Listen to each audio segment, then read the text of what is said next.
Buen día. Buen día. Buenos días, profesor. Sacate los auriculares. Y vos tira el chicle. La próxima es una observación. Se pueden sentar. Hoy vamos a hablar de las reformas borbónicas. Bueno, en 1782 la Real Ordenanza decidió dividir al Virreinato del Río de la Plata en 8 gobernaciones y intendencias. Sin embargo, el mismo año, la Real Orden modificó este mismo planteado.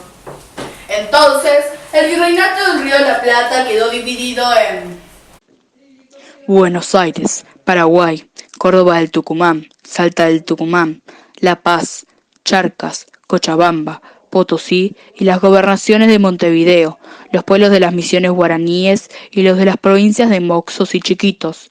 Luego se agregó la de Puno.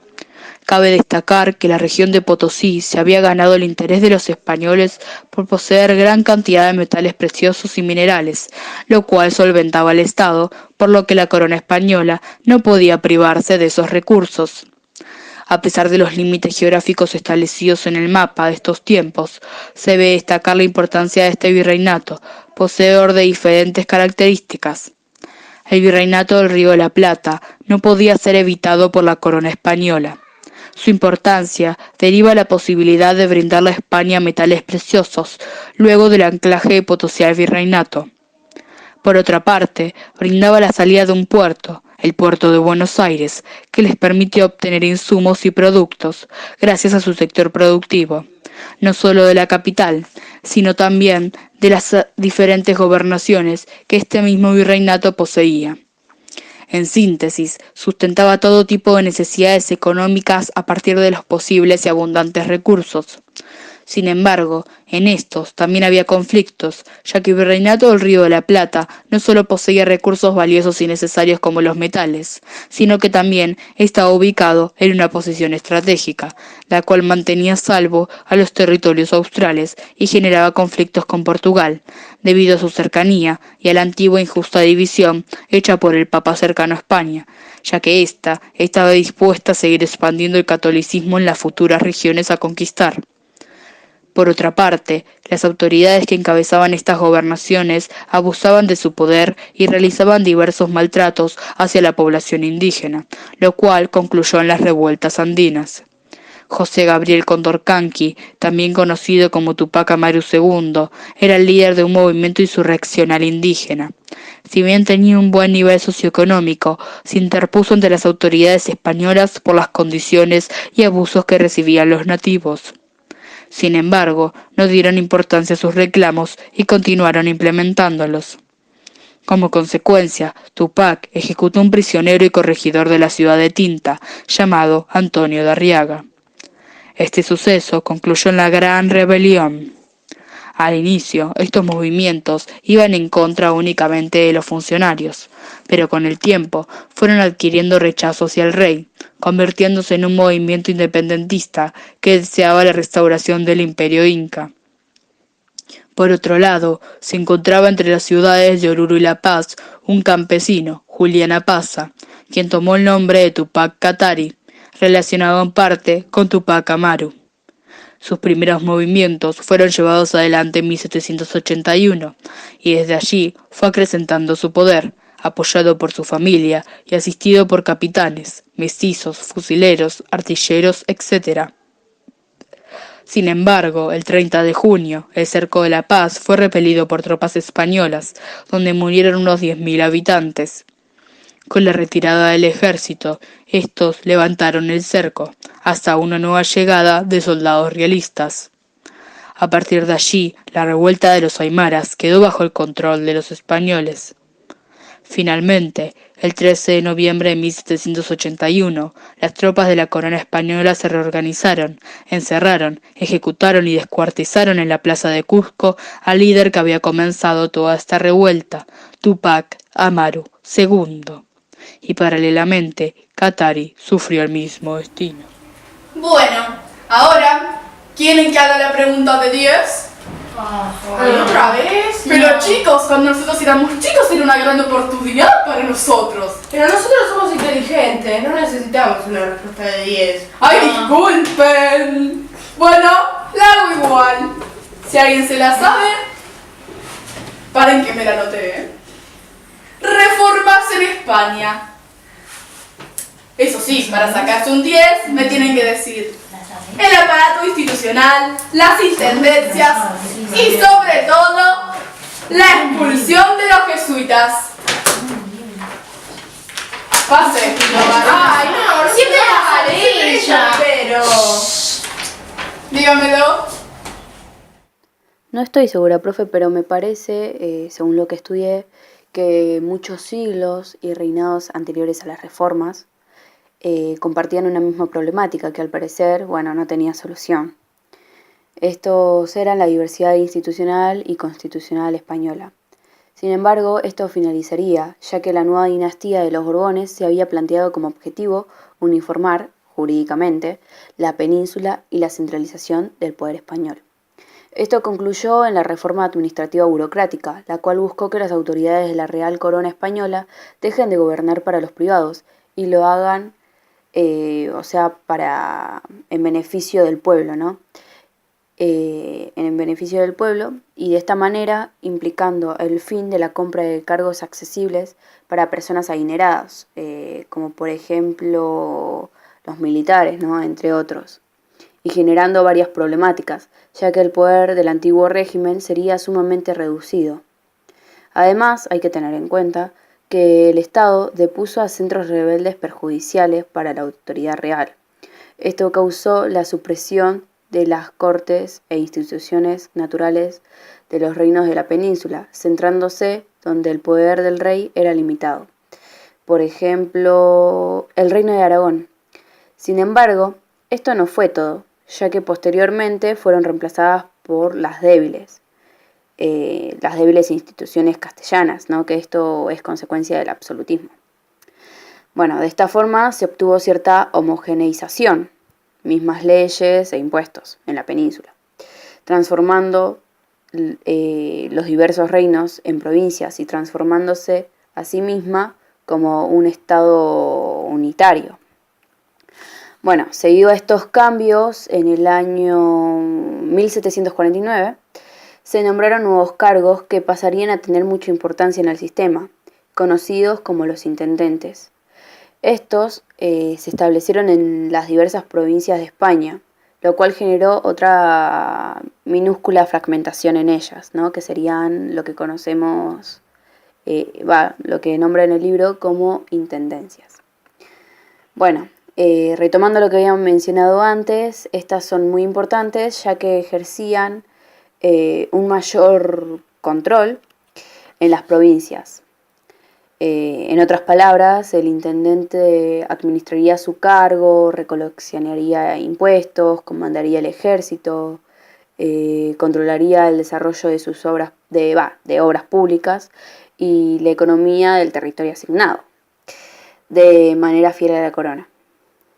De esta manera podría considerarlo un representante del sistema tripartito borbónico, lo cual hace referencia a una burocracia de carácter profesional y a la vez sólido, que administra las posesiones siguiendo los intereses reales de la corona. Como si no fuera suficiente, la autoridad de la corona, adquirida hasta ese entonces, se interpuso en lo religioso, ya que no quería tener competencia de poder con las misiones jesuitas. En ese momento, la Compañía de Jesús, integrada por los jesuitas, se había expandido e instalado en gran parte del territorio conquistado, América. Si bien el objetivo era simplemente evangelizar y difundir el cristianismo a la población, con el tiempo había adquirido mucha influencia política y a la vez económica. Además, hay que tener en cuenta que al reino español no le convenía el trato peculiar y cercano que entablaban los de la Compañía de Jesús con los nativos.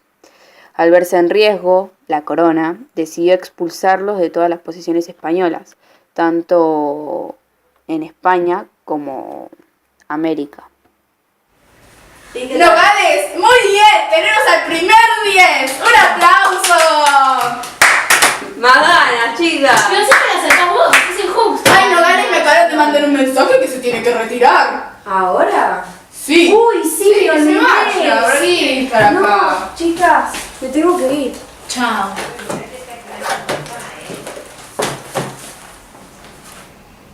Bueno, a ver ustedes que se quejaban del 10. Doña Geralde, dígame, ¿cómo era Buenos Aires antes y después de las reformas? Buenos Aires, antes de las reformas borbónicas, ya tenía importancia, gracias al puerto del Cabo de Hornos, que generaba comercio oficial o de contrabando. Una gran parte se basaba en la comercialización de esclavos tanto legalmente como de contrabando. Es decir, era la puerta de entrada de esclavos, ya que no los necesitaban, sino que era el canal por el cual estos pasaban para dirigirse a otras regiones. Buenos Aires se mantenía casi exclusivamente de las actividades comerciales del puerto de la ciudad, y debido a esto no necesitaba gran mano de obra. Sin embargo, la aparición del virreinato y la decisión de que éste fuera la capital del virreinato del Río de la Plata generó una aceleración del comercio de esta ciudad y, lo más importante e interesante, un cambio en la estructura económica, ya que el centro económico pasó a ser el Océano Pacífico a el Atlántico. También es muy importante aclarar que la elección de la capital del virreinato generó disgusto en otras ciudades como Montevideo, Potosí y Asunción, quienes reclamaban esta elección. El Atlántico, como nuevo centro económico, permitió que no todo se trasladara al virreinato de Perú, sino que ahora también el puerto de Buenos Aires, que también se había consolidado su posición en el Atlántico gracias al contrabando que comenzaba a expandirse por la Guerra de los 7 Años. Por este motivo y la pérdida de poderío económico del Virreinato del Perú en Sudamérica, gracias a que el Atlántico convirtió en una zona central económica, permitió que el nuevo virreinato, con capital en Buenos Aires, comenzara a disputarse la hegemonía política y económica del Virreinato del Perú. Esto provocó que los comerciantes coloniales empezaran a gozar de poder y prestigio. Sin embargo, no a nivel imperial, ya que se consideraba que el capital del virreinato no tenía tanta importancia a nivel jerárquico como Perú o México. Además, existían pensamientos que dieron origen a una serie de conflictos y enfrentamientos, en donde no se pudo llegar a un acuerdo. Los pensamientos llevados a cabo por los criollos, quienes eran comerciantes de Buenos Aires, reclamaban tener la misma importancia que el resto del imperio. Pero por otro lado estaban los peninsulares, llamados así por su origen en la península, que sostenían que la posición de estos comerciantes porteños se debía basar en lo que acumulaban, en las riquezas que acumulaban, que ellos mismos podían acumular. De modo así que el gobierno siguió en manos de los peninsulares, ya que eran grandes comerciantes monopolistas y los criollos no podían acceder a estos cargos. Para 1780, los criollos lograron adquirir mucha importancia debido a que organizaban el intercambio comercial con Brasil y Cuba, entre otros. Si bien anteriormente la modalidad económica era el monopolio comercial, fue interrumpido, ya que si la fuente de ingresos se cerraba, la península padecería graves consecuencias. Este factor, junto a los enfrentamientos bélicos, fueron los que obligaron a la corona a abrirse el intercambio completamente, otorgando el libre comercio a sus colonias en 1799. Muy bien, Geralde, se nota que sabe. ¿Ves? Pero deje de quejarse, por favor. No, imposible. En esta vida nada es imposible. A ver usted, señorita, ¿puede dejar el celular? Perdón. Gracias, alumna. Ahora, usted también me tiene que hablar de algo. ¿De qué quiere hablar? En las reformas en América. ¿Por qué de eso? ¿Por qué no le puedo dar otro tema? No sé, elige usted. Bueno, diga eso. El impulso de las reformas borbónicas no solo generaron cambios en la metrópolis, sino que también en América. Una de ellas fue la más decisiva y fue llevada a cabo por Carlos III. Y lo que llevó a cabo fue la creación del Virreinato del Río de la Plata en 1776 y estaba dividido en tres gobernaciones, en Paraguay, Tucumán y justamente el nuevo virreinato. El origen del Virreinato del Río de la Plata se dio en el año 1776 junto con la creación de las Capitanías Generales de Chile en 1778 y Venezuela en 1777. Además, se reorganizaron las Capitanías de Guatemala y Cuba. Esta nueva agrupación territorial no solo implicó cambios territoriales, sino que también se agregaron cambios económicos para ampliar los mercados, que era el objetivo mayor de estas reformas borbónicas. Sin embargo, a través de la burocracia racional se obtendría mayor rentabilidad económica en los territorios. El comercio se vio afectado por continuos conflictos bélicos asentados en Europa. Uno de ellos fue la Guerra de los 7 Años, cuyo enfrentamiento se dio entre Prusia, Gran Bretaña, Portugal, contra Sajonia, Austria, Francia, Rusia, Suecia y España, por el dominio comercial en América del Norte y la India, lo que posteriormente conllevaría la expansión del mercado ilegal, es decir, el contrabando, gracias al debilitamiento comercial entre España y sus dominios. A pesar de estas negativas, el comercio obtuvo un nuevo impulso gracias a la sanción del comercio libre por el mismísimo Carlos III. Se habilitaron nuevos puertos con el fin de ampliar las vías de acceso comercial con la metrópolis, ya que anteriormente solo se utilizaba el puerto del Alto Perú, y ahora se encontraba a disposición 23 puertos americanos, entre ellos Guayaquil, Callao, La Concepción, Valparaíso, Montevideo y Buenos Aires, y 13 puertos españoles como Málaga, Cartagena, Alicante y Almería. El comercio libre no se trataba de un comercio libre entre sí de las colonias, ya que éstas seguían obligadas a comerciar con España. Finalmente, con el incremento de estos nuevos puertos se generó una economía en potencia, ya que permitía el flujo de ingreso de mercaderías a las colonias y viceversa. Muy bien, se nota que saben. Las dos saben. Bueno, casi me olvidaba la tarea. Hicieron la tarea, me imagino, ¿no? A ver, para no perder tiempo, díganme, ¿quién no hizo la tarea? Yo. ¿Qué pasó, Pausenis? Es que me olvidé. ¿Te olvidaste? Una semana, di. Bueno, disculpe, me olvidé.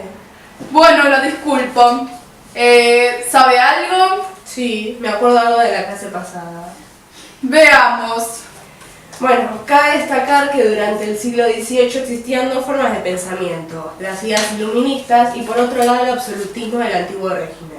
Con la muerte de Carlos II se desató el conflicto entre dos dinastías, los Borbones y los Austrias, cuyo objetivo era el mismo, conseguir el poder, pero tenían diferentes visiones del mismo. Mientras una dinastía creía que el poder era de origen divino, otras creían que la autoridad debía ser elegida por su conocimiento y que pueda hablar la economía de la corona. ¿Solo eso? Sí. Está incompleto. Se le olvidó, lo hace incompleto. Doña Geralden, Sí, ¿hizo la tarea? sí. Dígamela, por favor. Ok. Finalmente, la asunción de la dinastía de los Borbones en la colonia española implicó diversos cambios, tanto en la organización de las colonias americanas como en España. A este proceso se lo conoció como reformas borbónicas, impulsado en América por Carlos III de Borbón, tercer hijo de Felipe V. Estas mismas tenían como objetivo conseguir a través de la economía comercial ventajas manufacturadas. A vos te falta la parte de ella, y a vos te falta la parte de ella. Por Dios. Y a las dos le falta algo más.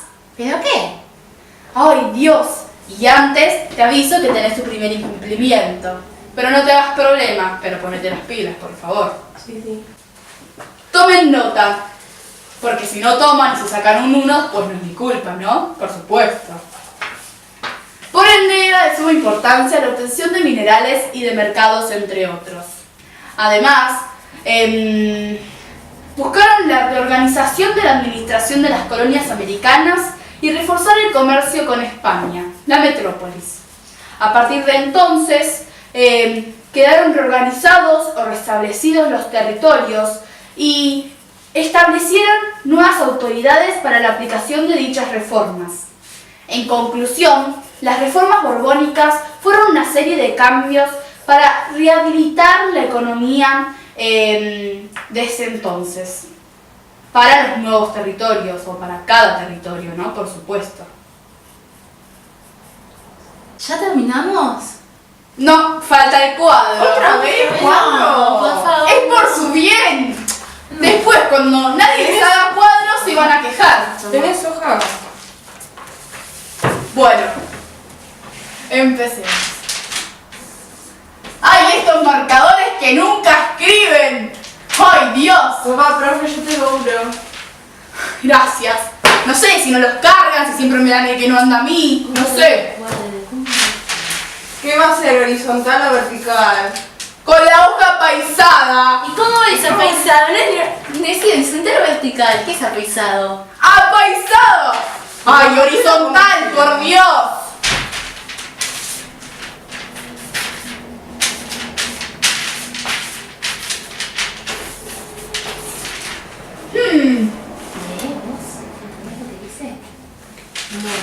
¿Qué dice ahí? ¿Cómo que qué dice? Barbónicas. ¡Reformas borbónicas, por Dios! Perdón. Ni que tuviera fea letra. Bueno. Bueno, ahora el cuadro.